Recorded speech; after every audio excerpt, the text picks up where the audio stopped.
घोघंबा तालुका के रंजीत नगर स्थित Gujarat fluorochemicals limited company में गैस लीक की घटनाएं लगातार सामने आ रही हैं। इसी को लेकर दाहोद के विधायक चतर वसावा घोघंबा मामलतदार कार्यालय पहुंचे और ज्ञापन सौंपा। विधायक ने जीपीसीबी और संबंधित विभागों से कंपनी के खिलाफ सख्त कार्रवाई की मांग की। इस अवसर पर बड़ी संख्या में सामाजिक कार्यकर्ता, स्थानीय अग्रणी और ग्रामीण उपस्थित रहे।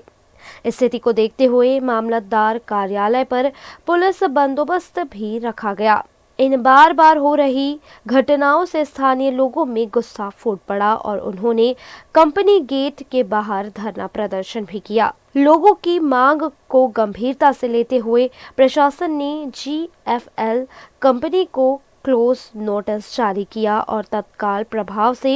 गैस उत्पादन करने वाला प्लांट बंद करवा दिया। जे गुजरात फ्लोरोकेमिकल कंपनी है एमां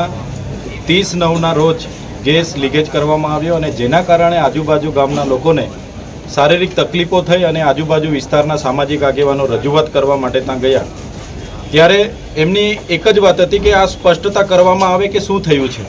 केम के भूतकाळमां पण अहींया केटलाक कामदारो मरी गया हता અને ભૂતકાળમાં પણ કેટલા પ્રશ્નો ત્યાં ઊભા થયા હતા અને આગેવાનોની માંગણી એ જ હતી કે આ શિડ્યુલ એરિયા છે તો કંપની ખરેખર ગુજરાત પોલ્યુશન કંટ્રોલ બોર્ડના પ્રમાણપત્ર કે એમની પાસે કંઈક છે, ગ્રીન ટ્રિબ્યુનલની પરવાનગી છે કે એનું સમયાંતરે ઇન્સ્પેક્શનો થાય છે કે કેમ, સેફટીના અધિકારીઓ આવે છે કે કેમ, આવી નાની બાબતોમાં પણ ત્યાં પોલીસ અધિકારી, વહીવટીતંત્ર અને કંપનીના મેનેજમેન્ટ દ્વારા યોગ્ય જવાબ ન આપ્યો અને ઉપરા છાપરી લાઠીચાર્જ કરવામાં આવ્યો, જેના કારણે ઘણા લોકોને ઈજાઓ થઈ છે અને રસ્તે ચાલનારા લોકોને પણ લાઠીચાર્જ કરવામાં આવ્યો છે, જે દુઃખદ બાબત છે। ત્યારે આજે અમે તાલુકા મેજિસ્ટ્રેટ મામલતદાર સાહેબને રજૂઆત કરી છે કે આવી ઘટના નહીં ઘટવી જોઈએ। બધાએ સંકલન કરીને